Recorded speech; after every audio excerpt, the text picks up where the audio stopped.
Hi friends, അസ്സാം വലൈക്കും. Welcome back. കണ്ണൂരിലെ തട്ടുകടയിലൊക്കെ കിട്ടും നല്ല സ്പെഷ്യലായിട്ടുള്ള ഒരു ഐറ്റം അല്ലേ കൽമാസ്. അപ്പം ഞാനിപ്പോൾ ചിക്കൻ വെച്ചിട്ടാട്ടോ ചെയ്യുന്നത്. അപ്പോൾ അതെങ്ങനെ ഉണ്ടാക്കുന്നത് നോക്കാം. വീഡിയോയിലേക്ക് പോകുന്നതിന് മുമ്പ് വീഡിയോ ഇഷ്ടപ്പെട്ടാൽ ലൈക്ക് ചെയ്യാനും ചാനൽ സബ്സ്ക്രൈബ് ചെയ്യാനും മറക്കരുത്. അപ്പോൾ ഇത് ആദ്യം തന്നെ ഒരു പാൻ വെച്ച് ചൂടാക്കിയിട്ട് കുറച്ച് ഓയിൽ ഒഴിച്ച് കൊടുക്കുന്നുണ്ട്. ഓയിലോ വെളിച്ചെണ്ണ നിങ്ങൾക്ക് ഏത് വേണമെങ്കിലും എടുക്കാം. ഞാനിപ്പോൾ ഓയിലാണ് എടുത്തത്. എന്നിട്ട് ഒരു 300 ഗ്രാം എല്ലില്ലാത്ത ചിക്കനാട്ടോ ഇത്. അതൊന്ന് ഫ്രൈ ചെയ്തെടുക്കുന്നുണ്ട്. ഉപ്പ്, മഞ്ഞൾ, മുളക്, കുറച്ച് ഗരം മസാല ഇട്ടിട്ട് ഒന്ന് മസാല തേച്ച് വെച്ചതാട്ടോ ഇത്. വേറെ എക്സ്ട്രാ മസാല പൊടികളൊന്നുമില്ല. എന്നിട്ട് ഇതൊന്ന് ഫ്രൈ ചെയ്തെടുത്തിട്ടുണ്ട്. അഥവാ എല്ലുള്ളതാണെങ്കിൽ നമ്മൾ ഫ്രൈ ചെയ്ത് കഴിഞ്ഞിട്ട് അതിൻ്റെ എല്ലൊക്കെ ഒന്ന് മാറ്റി കൊടുത്തിട്ട് എടുത്താൽ മതി കേട്ടോ. അപ്പോൾ ഇതാ ചിക്കനൊക്കെ ഇവിടെ നല്ലോണം ഫ്രൈ ആയി വന്നിട്ടുണ്ട്. ഇനിയിപ്പോൾ ഇതൊരു പ്ലേറ്റിലേക്ക് കോരി മാറ്റുന്നുണ്ട് കേട്ടോ. ഇനിയിപ്പോൾ ഇത് ആ സെയിം പാത്രത്തിലേക്ക് തന്നെ ഞാൻ പിന്നെ ഓയിൽ ഒഴിച്ച് കൊടുത്തിട്ടില്ല. ആ സെയിം ഓയിൽ തന്നെയായിട്ടുള്ളത്. ചിക്കൻ ഫ്രൈ ചെയ്ത ഓയിൽ തന്നെയാണ്. അതിലേക്ക് ഒരു ടേബിൾ സ്പൂണോളം ഇഞ്ചി വെളുത്തുള്ളി ചതച്ചതില്ലേ അതിട്ട് കൊടുക്കുന്നുണ്ട്. എന്നിട്ട് നല്ലോണം മിക്സ് ചെയ്ത് കൊടുക്കുക. എന്നിട്ട് അതിൻ്റെ പച്ചമണം മാറുന്നവരെ നല്ലോണം ഒന്ന് വഴറ്റി കൊടുത്തിട്ടുണ്ട് കേട്ടോ. ഇനിയിപ്പോൾ ഇതാ ഒരു 4 മീഡിയം സൈസ് ഉള്ളിയാണ് കട്ട് ചെയ്തെടുത്തിട്ടുണ്ട്.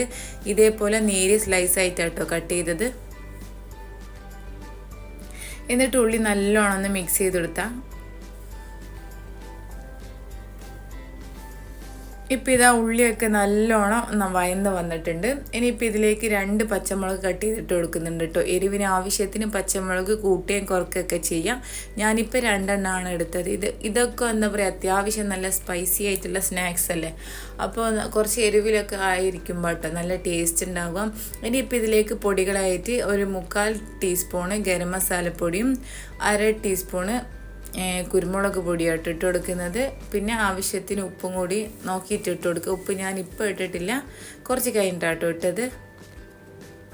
ഇനിയിപ്പോൾ ഇതാ ഗരം മസാലിൻ്റെ കുരുമുളകിനെല്ലാം പച്ചമണം മാറുന്നവരെ നല്ലോണം വഴറ്റി കൊടുത്തതിന് ശേഷം ഇതിലേക്ക് ആവശ്യത്തിനുള്ള ഉപ്പിട്ട് കൊടുക്കുക. നമ്മൾ ഇത്രയും സമയം ഉപ്പിട്ടിട്ടില്ലേനും ഉപ്പും കൂടി ഇട്ടിട്ട് നല്ലോണം മിക്സ് ചെയ്തെടുക്കുന്നുണ്ട്.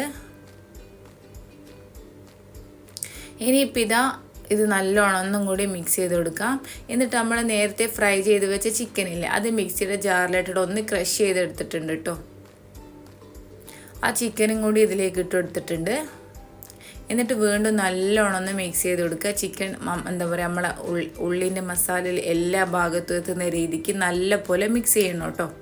ഇനിയിപ്പോൾ ഇതിലേക്ക് ഒരു അരപ്പ് വേണം. അത് റെഡിയാക്കാൻ എങ്ങനെയാണെന്ന് നോക്കാം. അതിന് വേണ്ടിയിട്ട് ഒരു മിക്സിയുടെ ജാർ എടുത്ത് വെച്ചിട്ട് അതിലേക്ക് ഒരു 3 ടേബിൾ സ്പൂണോളം തേങ്ങ ഇട്ട് കൊടുക്കുന്നുണ്ട്.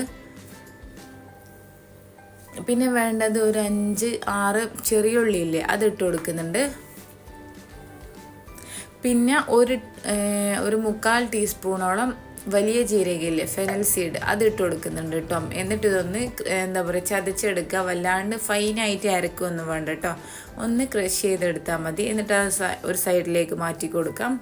എന്നിട്ടിപ്പോൾ ഇത് നമ്മൾ നേരത്തെ മസാലയില്ലേ ഈ തേങ്ങൻ്റെ മിക്സും കൂടി ഇട്ട് കൊടുക്കാം കേട്ടോ.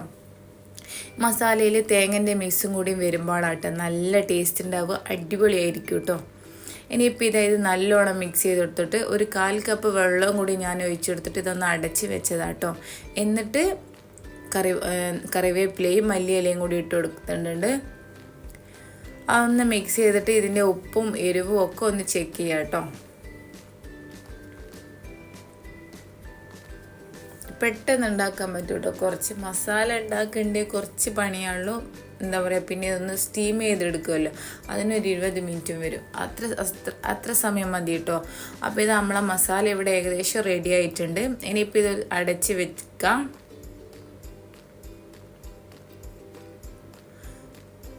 ഇനിയിപ്പോൾ ഇതാ വേറൊരു ബൗൾ എടുത്തിട്ട് പച്ചവെള്ളത്തിൽ കുഴക്കുന്ന പത്തിരിപ്പൊടി കേട്ടോ ഞാനിപ്പോൾ എടുത്തത്. ഏകദേശം ഒരു 1.5-2 കപ്പിൻ്റെ അടുത്തോളം ഉണ്ടാവും, കപ്പ് അളവ് പറയുകയാണെങ്കിൽ കേട്ടോ. ഇനിയിപ്പോൾ ഇതാ ഈ മാവിലേക്ക് ആവശ്യത്തിനുള്ള പൊടിയിലേക്ക് ആവശ്യത്തിന് ഉപ്പിട്ട് കൊടുക്കുക കേട്ടോ. എന്നിട്ട് സാധാ പച്ചവെള്ളം വെച്ചിട്ടാട്ടോ അത് കുഴച്ചെടുക്കുക. പച്ചവെള്ളം വെച്ചിട്ട് തന്നെ ഇതൊന്ന് കുഴച്ചെടുക്കുന്നുണ്ട്. വെള്ളം കൂടിപ്പോവാണ്ട് നോക്കണം കേട്ടോ. വെള്ളം കൂടിപ്പോയാൽ പിന്നെ നമ്മൾ ഒരുപാട് പൊടി ഇട്ടിട്ട് ഇതൊന്ന് ടൈറ്റ് ചെയ്തെടുക്കേണ്ടി വരും.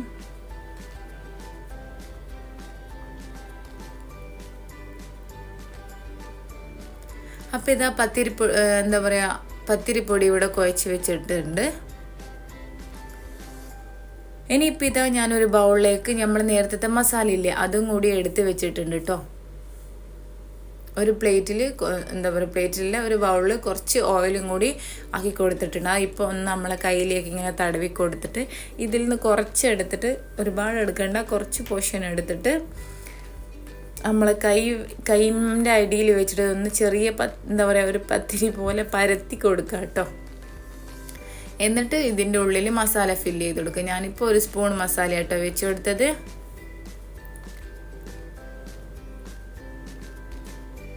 എന്നിട്ട് ഇതെല്ലാ സൈഡും ഒന്ന് എന്താ പറയുക പ്രസ് ചെയ്ത് ഒട്ടിച്ചതിന് ശേഷം ഇതൊന്ന് ഷേപ്പ് ചെയ്തെടുക്കുക കേട്ടോ. കൽമാസിൻ്റെ ഷേപ്പിലാക്കി കൊടുക്കുക. നമ്മൾ ഉന്നക്കായെല്ലാം ഉണ്ടാക്കൂലേ അതേപോലെ കേട്ടോ ഇതിൻ്റെ ഷേപ്പ് ഉണ്ടാവുക. നമ്മൾ കടകളിലൊക്കെ പോയാൽ ഇതേപോലെയാണ് കേട്ടോ ഉണ്ടാകുക. ഇതിപ്പം വേണേൽ നമ്മൾ വീട്ടിൽ കഴിക്കാനാണെങ്കിൽ എങ്ങനെ വേണമെങ്കിലും ഉണ്ടാക്കാം കേട്ടോ. പക്ഷേ കൽമാസ് ഇങ്ങനെയാണ് ഉണ്ടാക്കുക.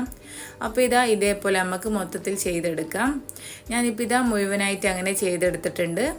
ഇനിയിപ്പോൾ ഞാൻ ആവിച്ചെമ്പിൽ നേരത്തെ വെള്ളം വെച്ച് ഇതൊന്ന് തിളച്ച് വന്നിട്ടുണ്ട്. ഇനിയിപ്പോൾ ഇതൊന്ന് ഒരു 20 മിനിറ്റ് ഇതൊന്ന് സ്റ്റീം ചെയ്തെടുക്കാം കേട്ടോ നമുക്ക്.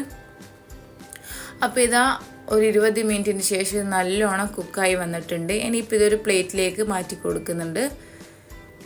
ഇനി വേണ്ടത് വേറൊരു ബൗൾ എടുത്തിട്ട് അതിലേക്ക് 1.5 ടീസ്പൂണ് കാശ്മീരി മുളക് പൊടിയായിട്ട് ഇട്ട് കൊടുക്കുന്നത്.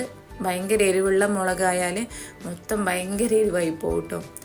അതുകൊണ്ടാണ് കാശ്മീരി മുളക് തന്നെ എടുക്കാൻ നോക്കാം. എന്നിട്ട് ഇതിലേക്ക് ഒരു 1/4 ടീസ്പൂൺ മഞ്ഞൾപ്പൊടിയും കുറച്ച് ഉപ്പും കൂടി ഇട്ട് കൊടുക്കുക. ഒരു 1/2 ടീസ്പൂണോളം ഉപ്പും മതി കേട്ടോ. ഇതിൽ വേറെ എന്താ പറയുക മസാലപ്പൊടിയും ഇഞ്ചി വെളുത്തുള്ളി പേസ്റ്റ് അതിൻ്റെ ഒന്നും ആവശ്യമില്ല കേട്ടോ. ഇതേപോലെ ജസ്റ്റ് പ്ലെയിൻ ആയിട്ടാട്ടോ വേണ്ടത്. എന്നിട്ട് ഇതേപോലെ പച്ചവെള്ളം ഒഴിച്ച് കൊടുത്തിട്ട് നല്ലോണം ലൂസാക്കി എടുക്കണം കേട്ടോ. ഇതിൻ്റെ കട്ടകളെല്ലാം ഉടച്ചെടുത്തിട്ട് ഭയങ്കര ടൈറ്റ് ആയിട്ടല്ല വേണ്ടത്, നമുക്ക് ഇതേപോലെ ലൂസായിട്ടാട്ടോ ഇത് വേണ്ടത്. ഈ മുളകിൻ്റെ മിക്സ് നല്ല ലൂസായിട്ടാണ് നമുക്ക് വേണ്ടത്.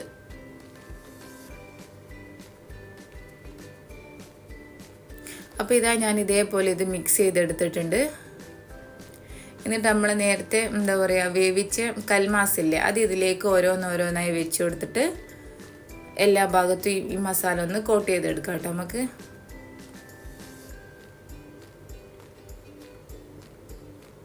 ഇനിയിപ്പോൾ നമുക്ക് വേറൊരു പാത്രം വെച്ച് ചൂടാക്കിയിട്ട് അതിലേക്ക് കുറച്ച് എന്താ പറയുക വെളിച്ചെണ്ണ ഒഴിച്ച് കൊടുക്കുന്നുണ്ട്. എന്നിട്ട് കുറച്ച് കറിവേപ്പിലയും കൂടി ഇട്ട് കൊടുക്കുക മേലെ. എന്നിട്ട് ഇതൊന്ന് ഫ്രൈ ചെയ്തെടുക്കുക. വല്ലാണ്ട് ഹാർഡായിട്ട് ഫ്രൈ ആക്കി എടുക്കുകയൊന്നും വേണ്ട.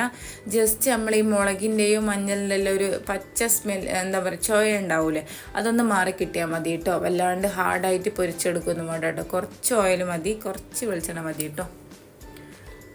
എന്നിട്ട് ഇത് 2 സൈഡും ഒന്ന് തിരിച്ചു മറിച്ചോട്ട് അതിൻ്റെ പൊടികളുടെ എല്ലാം പച്ചമണം മാറുന്നവരൊന്ന് എന്താ പറയുക ഒന്ന് തിരിച്ചു മറിച്ച് കൊടുത്തിട്ട് കുക്ക് ചെയ്തെടുക്കുക കേട്ടോ. ഓൾറെഡി വേവിച്ച സാധനമാണ്, ഒരുപാട് സമയമൊന്നുമില്ല. ജസ്റ്റ് ഒന്ന് തിരിച്ചു മറിച്ച് കൊടുത്തിട്ട് എടുത്താൽ മതി കേട്ടോ.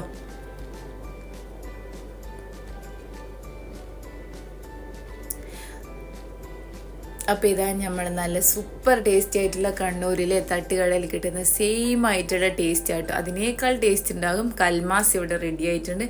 നല്ല ടേസ്റ്റാണ്. ഇതേപോലെ നിങ്ങൾ ട്രൈ ചെയ്ത് നോക്കിയിട്ട് ഫീഡ്ബാക്ക് പറയണം കേട്ടോ. താങ്ക്